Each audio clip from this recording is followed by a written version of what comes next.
क्या आपने कभी कसाई खाने जाती हुई जानवरों को लेकर आपने कोई गाड़ी देखी है जहां पर एक के ऊपर एक लाद कर ठूस ठूस कर भरे हुए होते हैं गाड़ी में?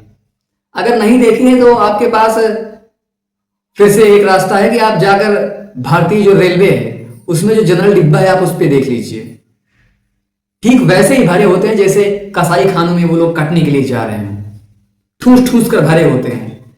जहां पर 100 आदमी की बैठने की जगह है वहां पर 1000 लोग उसमें ठूस ठूस कर भरे होते हैं। कोई बोरी सर पर लिए हुए ऐसे चढ़ा हुआ है, कोई अपना बच्चा लिए हुए सर पर, कोई अपने बच्चा कंधे पर बैठा हुए। सोचिए कि हजार हजार दो दो हजार किलोमीटर तक ऐसे खड़े खड़े सफर करते हैं। वो खड़े खड़े रात में सोते हैं, खड़े खड़े रात में जगते हैं और सफर करते हैं, अपनी मंजिल तक पहुंचते हैं। क्या आपको भारतीय जो विकास है उस पर शर्म नहीं आती है कि हम लोग एक अच्छा सफर नहीं दे पा रहे हैं हम अपने लोगों को, अपने समाज को, अपने शहर के लोगों को?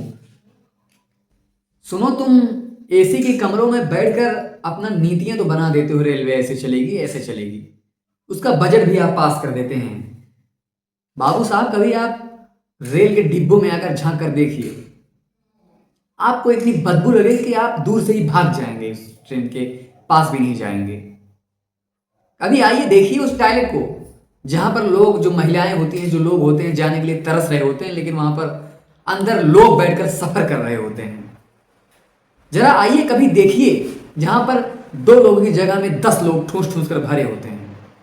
आइए देखिए आप कि किसी इंसान के सर पर एक दूसरा कोई इंसान अनजान बनकर जो है सर रखकर सो रहा है, किसी कंधों पर सर रखकर पूरे सफर बीत रहा है। 2-2 हजार किलोमीटर तक ये सफर तय करते हैं जनरल बोगी में बैठकर, डिब्बे में बैठकर। हम इनको सफर नहीं दे पा रहे हैं बाबू साहब, आप सफर नहीं दे पा रहे हैं इनको। ये कहीं दूसरे ग्रह से नहीं आए हैं, ये आप ही के देश के लोग हैं।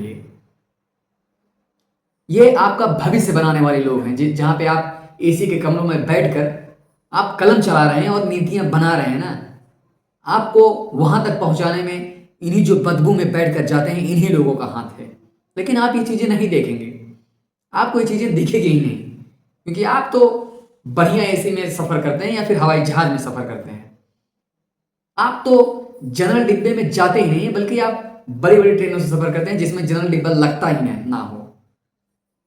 कि हमारी ट्रेनें जापान से कम थोड़ी ना है।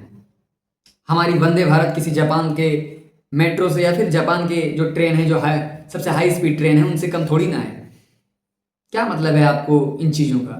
जहां पर मजदूर कुचला जा रहा हो, जहां पे किसी महिला की इज्जत शर्मसार हो रही हो जनरल डिब्बे में बैठकर, जहां पर लोग टॉयलेट में सफर कर रहे हों, सोचिए क्या है। हम विश्वगुरु ऐसे बन पाएंगे? हमारा डिजिटल इंडिया बन रहा है और डिजिटल इंडिया में हमारा यूथ, जो भारत का भविष्य है, वो टॉयलेट में सफर कर रहा है।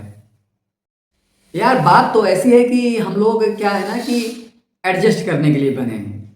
हम लोग बोकरा जैसा मुंह बना के जाते हैं वहां पे, अरे भाई थोड़ा यार खिसक जाओ यार, हम भी बैठ जाएं, मुंह बना के चले जाते हैं वहां पे। और सामने वाला खिसकता है थोड़ा सा, बस ऐसे अपना मूवमेंट करता है, लेकिन खिसकता नहीं है वो। पहले से 10 लोग सीट पर बैठे हैं, तुम कहाँ बैठोगे? उसके सर पर बैठोगे क्या? कहाँ बैठ जाओगे उसके सर पर? उसके मुंह पे ऐसे बैठ जाओ, उसके ऐसे कंधे पर बैठ जाओ तुम जाके वहां पे। आखिर कब तक तुम किसी को दबाते रहोगे? क्या सामने वाले का दम निकाल दोगे दबाते दबाते? भाई थोड़ा दब जाओ, भाई थोड़ा खिसक जाओ। कब तक खिसकाते रहोगे तुम? जब तक तुम्हारी मुंडी की खोपड़ी जो है वो खिसक ना जाए, तब तक तुम सामने वालों को खिसकाते रहोगे। तुम्हें हो क्या गया है भाई? तुम वही वोट बैंक बनते हो, तुम वही वोटर हो। जिस नेता को, जिस विधायक को तुमने जिताया है, क्या कभी तुमने उससे कहा है कि इन चीजों के लिए तुम आवाज उठाओ संसद में जाकर? आप कहेंगे ही नहीं जाके, क्योंकि आप तो वोटर है ना। आपकी तो कोई, आप एक पार्टी लेके खड़े हो जाएंगे, आप झंडा लेके, लेकिन आप क्या याद करते हैं वो दिन कि आप जनरल डिब्बे में गए थे टॉयलेट में बैठकर? आप बोकरा जैसा मुंह बना के वहां पर खड़े हो गए थे कि भाई थोड़ा दब जाओ, ऐसे कर रहे थे, लेकिन वो इंसान दब नहीं रहा था। और आप खड़े होकर 2000 या फिर 1500 किलोमीटर का सफर तय किए हैं, जागते हुए, सोते हुए, खड़े होकर आपने।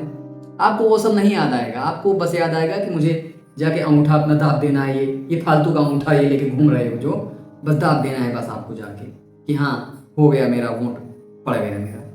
फिर उससे आपको मतलब नहीं, फिर आप फालतू हो जाते हैं, आप घूम रहे हैं, फिर से आप उसी जनरल डिब्बे में चले जाते हैं, गाय जैसा मुंह बना के खड़े हो जाते हैं। अरे भाई थोड़ा दब जाओ, उसके तुम मुंह पे कपार पे बैठ जाओ जाके। वो बेबस आंखें वो जब झांकती हैं बाहर की तरफ खिड़कियों से, दबे कुचले लोगों से जो दबे कुचले होते हैं, वो उनके पैर कुचला जा रहा है छोटे छोटे बच्चों का, लेकिन वो खिड़कियों से झांकती हुई बेबस आंखें वो सोचती हैं कि क्या मैं इसी के लिए पैदा हुआ था। सोचिए वो क्या देख रहे हैं, वो किस किस दौर से गुजर रहे हैं, जहां पर उन्हें लेटकर उन्हें लोरियां सुननी थी माँ बाप की, वहां पर क्या क्या दुख झेल रहे हैं वो। आप जागिए, आप कोई भीख नहीं मांग रहे हैं अपने नेता विधायक या सांसद से, आप अपना हक मांग रहे हैं। और आप हक ना अगर आपको हक मांगने में इतनी दिक्कत हो रही हो, प्रॉब्लम हो रही हो, तो आप कमेंट में बताएं। आपको जितनी भी प्रॉब्लम्स हैं आप बताएं कमेंट में, हमें, हम आपकी आवाज उठाएंगे। आपसे मैं ये नहीं कहता हूं कि आप लाइक कीजिए, शेयर कीजिए, वीडियो को सब्सक्राइब कीजिए, आप कुछ भी कीजिए, आप कुछ मत करिए, आप भाग जाइए वैसे ही देख के, लेकिन आप अपनी प्रॉब्लम्स को बताएं। कम से कम इस वीडियो से 2 लोग 4 लोग देखेंगे तो समाज में एक इम्पैक्ट तो आएगा, पड़ेगा तो प्रभाव तो पड़ेगा।